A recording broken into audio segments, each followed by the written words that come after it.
न्याय प्रक्रियेबाबत वकील असीम सरोदे यांनी गंभीर वक्तव्य केलं आहे। श्रीमंत लोकांसाठी न्यायाची प्रक्रिया ही वेगळी वापरली जाते असं ते म्हणाले।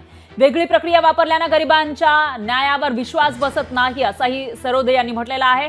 तर श्रीमंत व्यक्ती असला की संपूर्ण यंत्रणा त्याच्या बाजूने उभी राहते असंही सरोदे म्हणाले। अपघाताच्या केसेसमध्ये विशेष करून हे पाहायला मिळतं असंही सरोदेंनी म्हटलेलं आहे। तर मागील काही दिवसांमध्ये हिट अँड रनच्या घटना घडल्याचं पाहायला मिळतं। राज्यामध्ये मुंबईमध्ये असेल, पुण्यामध्ये असेल किंवा आता नागपूरमधलं जे प्रकरण आहे आणि त्याचबरोबर छत्रपती संभाजीनगरमध्ये सुद्धा हिट अँड रनची केस समोर आलेली होती आणि याच्यामध्ये जे आरोपी होते ज्यांच्या गाडीनं उडवलेलं होतं ते धनदांडगे असल्याचं पाहायला मिळालेलं होतं। मोठे नेत्यांचे मुलं असतील किंवा बिल्डरची मुलं असल्याचं समोर आलं होतं आणि यानंतर आता कायदे तज्ञ वकील असीम सरोदे यांनी गंभीर वक्तव्य केलं आहे न्याय प्रक्रियेबाबत। तर श्रीमंत लोकांसाठी न्यायाची प्रक्रिया वेगळी वापरली जाते असं ते म्हणाले।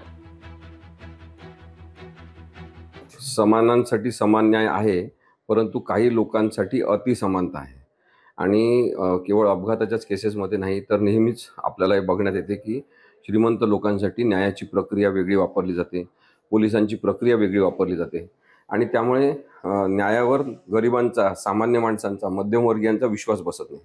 अपघाताच्या केसेसमध्ये विशेषतः हे होताना आपल्याला दिसते की मोठी कार असेल, श्रीमंत व्यक्तीची ती असेल आणि त्यांनी कोणाचा जीव जरी घेतला असेल तरी त्या व्यक्तीच्या बाजूनी संपूर्ण यंत्रणा जणू काही उभी राहते असं चित्र आहे। पोलिसांची यंत्रणांची मदत अपघातग्रस्त माणसाच्या बाजूनी असली पाहिजे, तरच अपघाताच्या केसेसमध्ये न्याय होताना दिसेल। लोकशाही मराठी ऐका, पहा, जागरूक रहा।